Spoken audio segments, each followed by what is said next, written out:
So you opened the studio in 2010 over in the Westheimer area, Houston, and tell us just kind of how the studio has developed over the years and what you've done to turn it into such a wild success.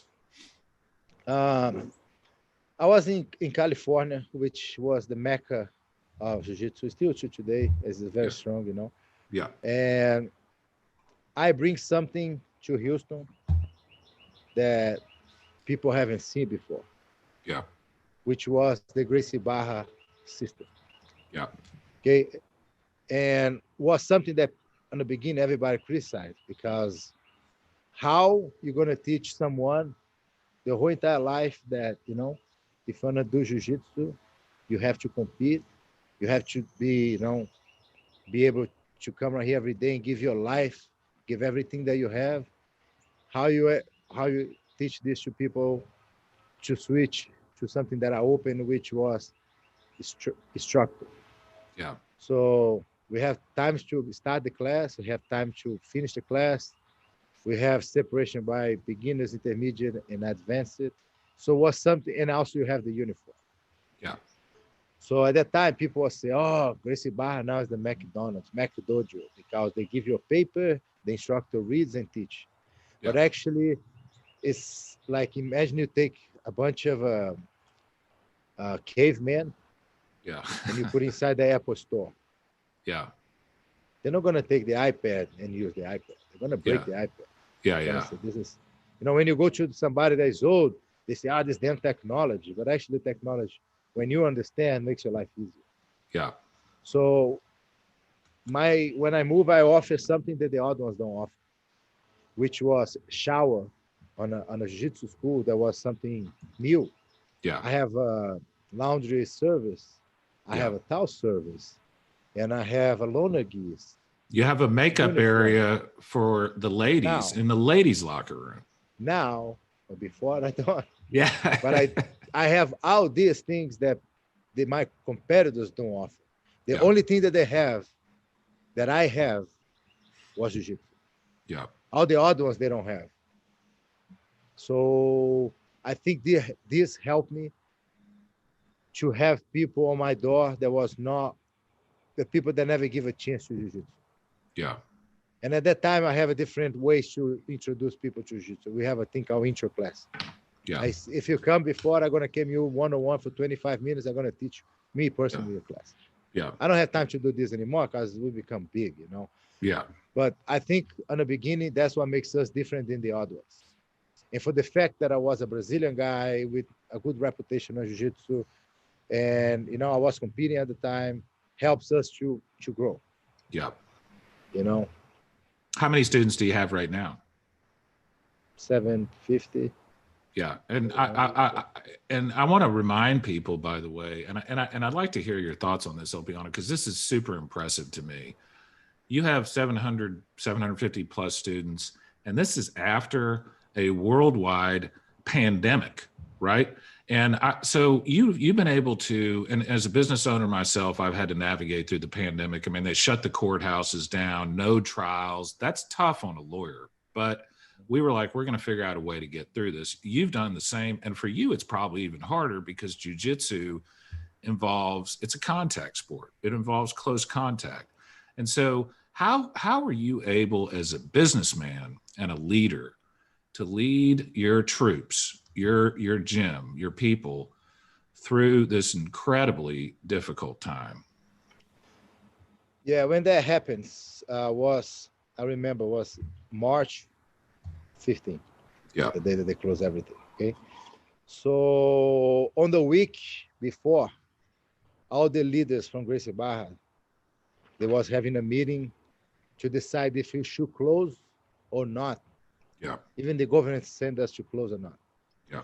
And then my father-in-law, he said something that, you know, he said, listen, unless they say to you to close, don't close, because you have the bills. Yeah. You know, and you know, if it's really bad, they're gonna close. Yeah.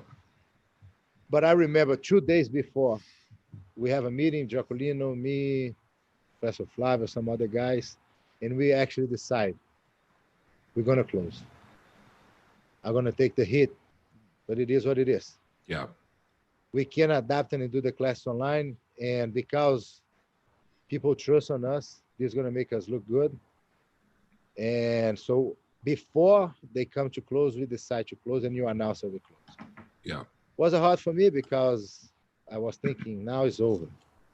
Because what I do is a contact. You can be close to people, have to be 6 feet. How am I gonna do it?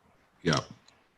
And I start to think how I'm gonna do it, how I'm gonna do it. Then I buy 50 dummies to put in a school. I said, Yeah. when they reopen, everybody gonna train on a dummy. And I Yeah. start to create classes where people couldn't work on Yeah. from home. And I tried, like at that time, people has no choice. It's not just me, it was closed as everything. Everything. So that's right. People was accepting to stay home. Yeah. And then my goal was, what can I do to keep my students interested in Jiu-Jitsu? Yeah. And how can I, navigate to this time? I don't know how long it's going to take it. Yeah. And I don't know if you remember, we was offering free private classes online. It was offering a lot of things that we come up with ideas. Yeah. And was kind of working. Yeah. And I have amazing support of the students.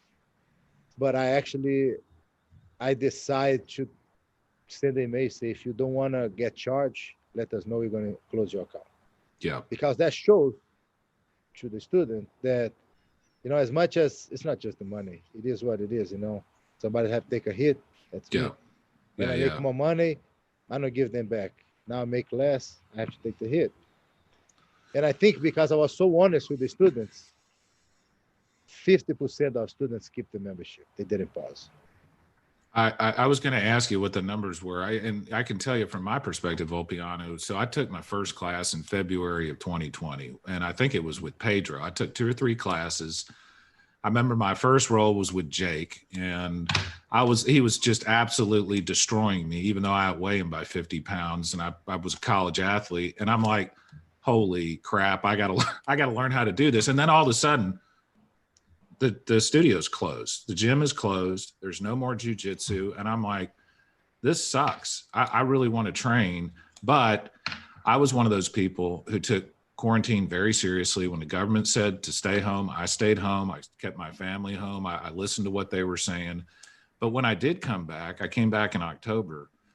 You made such an incredible effort to make people feel safe. You were, every single class, you would explain to them what was going on. You would explain to them the different, you were buying different sorts of cleaning products and stuff. And I got to tell you, I always felt, from the moment I came back, I always felt very, very secure, very safe in your studio, because I knew that you were personally in there doing whatever you could do to make it as good of experience as possible for everybody.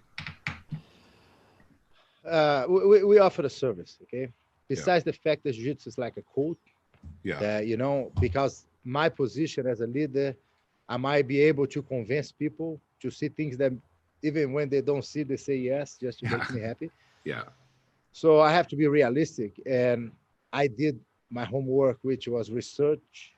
What can I do to make people feel comfortable? Yeah. We reopen in May. Okay, so you missed the class May, June, July, August. For 4 months. Yep. People was coming. And at that time, say, how am I going to make people feel safe? First idea, I buy 50 dummies. I spread, I measure, make sure everyone is 5 feet for each one. Yep. I did all the thing. I buy every single spray product that we can clean. Yeah. And students was training on the dummies. Yeah. When we first opened again, was crazy busy. 2-3 weeks busy. Wow. And then boring, because we're gonna do the same stuff over and over again. Yeah, people don't want to do dummies all the time. They want to roll for real. Yeah. And then I start to think, my God, now what I gonna do? So I become with the idea, okay, what can I do to people feel safe? At that time, as much as the problem was bad, was not closing everything, was open, large scale and everything. So I did, okay, you're going to train with the same person. You're not going to change partners. It's a whole week. Yep. Mm-hmm. So make people feel comfortable. Oh, I know I'm going to train with Brian. I know Brian doing the quarantine, so it'll be okay. Yep. And then times were passing and the people feel comfortable in the school, you know, and we don't have that many cases of active students. We didn't have many cases. And I think, you know, was getting better. And then when it started the vaccine, things completely changed. And that's still true. And that, you know, that's super interesting to me, Ulpiano. I'm not a doctor or like a scientist in that regard, but it seems to me that at least like when my kids went back to school, and I get an email every single day from the school that tells me, hey, we've had 2 or 3 positive COVID tests, whatever. Whereas we're in a jiu-jitsu gym and we're training hard and we're around people. And as far as I could tell, there really wasn't that big of an issue. I mean, there was no issue really, which I don't know whether that's because it's good to get exercise. I'm sure some of it had to do with the fact that you took so many precautions because you care about your students. Your students generally are they take pretty good care of themselves. But isn't it interesting that there just really wasn't, at least as far as I could observe, any problems? It's crazy because I have some, I did some survey. I sent a survey to all the students. When you planning to come back? What makes you don't want to come back? When you plan to come back? And it's crazy because most of the people that actually take the time off and didn't come back was those ones that got COVID. The ones that was active was not getting. Isn't that was maybe 1 or 2 cases. Yeah. So I, you know, like I'm not gonna say that COVID is it's not real because you know millions of people all over the world die. Yeah. But I really think that this pandemic was just more exposed how weak people are healthy wise. Couldn't agree with you more. Agree with you more. Because I have to say this, okay? I don't know one case. I don't know one case because by now I know a lot of people. I have a lot of people that I know. Okay? Yeah. I don't know one person that actually was healthy that gets sick at the point you had to be intubated and everything. Yeah. I don't know anybody personally. Yeah. I know people that say, oh, my aunt, my cousins, but directly a person that I know, I don't. Yeah. Why? Because on my cycle, I don't have that many unhealthy people. Yeah, for sure. And I tell you, you know, what a great observation. I agree with you 110%. And I think what we're starting to see now is things like being in good shape, being active, being outdoors, being in the sun, you know, not sitting around inside. I mean, one of the reasons, frankly, I came back is because I was sitting around for 2 or 3 months in my house and I just started getting out of shape and feeling bad. And I was like, this is no good. I need to get back into the training. But you did a phenomenal job with that, Ulpiano, and the fact that you with a jiu-jitsu studio didn't really lose that many students. I mean, you're still. Are you the biggest in Houston? I would assume. I think yes. I don't. You know, most people give me this title. Oh, you have the biggest school in the world. You have the big. I don't give myself this title because I don't really pay attention on the other ones. Yeah. Because you know, I hope everybody's doing well. Just to see it. Yeah. But you know, we are on the biggest one. Yeah. I'm not gonna say are the biggest, but one of the biggest one. I don't know any other one that's big as this.